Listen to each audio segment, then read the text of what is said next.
നമുക്കൊരു സ്ഥലം വരെ പോവാം.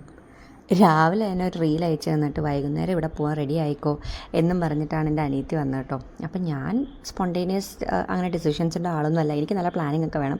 പിന്നെ അവൾ പറഞ്ഞതല്ലേ അവളുടെ വാലിക്കണ കേൾക്കണ്ടെന്ന് വെച്ചെന്നാൽ പിന്നെ പോയേക്കാന്ന് വിചാരിച്ചു. സംഭവം നമ്മുടെ വൈറ്റില ഫ്ലൈ ഓവറിൻ്റെ അടുത്തുള്ള പുതിയൊരു കഫേ കേട്ടോ, ഫ്രൂട്ട് കോഫി എന്ന് പറഞ്ഞിട്ട്. അപ്പോൾ ആ റീലിൽ കാണിച്ചിരുന്നത് ഇൻഫ്യൂസ്ഡ് ചിക്കനൊക്കെ പല വെറൈറ്റീസ് ഉണ്ട് എന്നുള്ളതാണ്. നമ്മളങ്ങനെ കണ്ടിട്ടില്ലാത്തതും കേട്ടില്ലാത്തൊരു സംഭവമാണ്. അദ്ദേഹം ഇങ്ങനെ ഇത് കൊണ്ടുവച്ച് തീയൊക്കെ കത്തിച്ചപ്പം എൻ്റെ ഉള്ളിൽ നല്ല രീതിയിലൊരു തീ ആളിയായിരുന്നു. ഈശ്വര, ഇതെങ്ങാനും മേത്തേക്കെങ്ങാനും പിടിക്കുമോ, ഫോണിലേക്ക് കയറി പിടിക്കുമോ, കൈ എങ്ങാനും പൊള്ളൂ. അപ്പോൾ ഞാൻ അമ്മയുടെ മുഖത്തേക്ക് പോകുമ്പോൾ അമ്മ ഭയങ്കര നിർവികാരതയോടുകൂടി ഇങ്ങനെ നോക്കിയിരിക്കണം. അമ്മയുടെ മുഖത്ത് ഒരു ഭാവഭേദവും ഇല്ല. അപ്പോൾ ഞങ്ങൾ ഓർഡർ ചെയ്തത് കൊറിയൻ ഹീറ്റ് ഇൻഫ്യൂസ്ഡ് ചിക്കനായിരുന്നു. നല്ല സോഫ്റ്റ് ചിക്കനായിരുന്നു. ആ ഗ്രേവി നല്ല രസമുണ്ടായിരുന്നു കേട്ടോ. കുറച്ചൊരു പുളിയും എരിവും ഒക്കെ ആയിട്ടൊരു വേറൊരു ടേസ്റ്റായിരുന്നു. അപ്പോൾ അതിൻ്റെ കൂടെ നമുക്ക് ആവശ്യമുള്ള ഏതാണോ നമുക്ക് വേണ്ട റൊട്ടിയോ എന്താണെന്ന് വെച്ചാൽ അതനുസരിച്ച് ഓർഡർ ചെയ്യാം.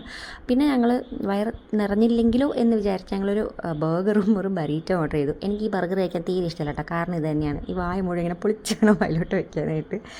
അപ്പോൾ ഞാനൊന്ന് ട്രൈ ചെയ്ത് നോക്കിയാൽ കഴിക്കാൻ പറ്റുമെന്ന്. ആൻഡ് ഇതൊക്കെ ഓക്കെ ആയിരുന്നു കേട്ടോ. ഞാനങ്ങനെ വലിയ ഫാനല്ല ഇതിൻ്റെ. പക്ഷേ ആ ഇൻഫ്യൂസ് ചിക്കൻ വാസ് നൈസ്. പിന്നെ ഞങ്ങളൊരു ആപ്പിളിൻ്റെ ഒരു മൊയ്റ്റോ പോലത്തെ ഒന്നും ഓർഡർ ചെയ്തു. പിന്നെ ഞങ്ങൾ വേറെ വാട്ടർമെലൺ ജ്യൂസും കൂടെ ഓർഡർ ചെയ്തു. അപ്പോൾ അതൊക്കെ കഴിച്ച് ഞങ്ങൾ നല്ലപോലെ വേറെ നിറഞ്ഞിട്ടാണ് പോകുന്നത്. എന്തായാലും ട്രൈ ചെയ്തിട്ടില്ലാത്തൊന്ന് ട്രൈ ചെയ്ത് നോക്കട്ടോ. അപ്പോൾ അടുത്ത വീഡിയോ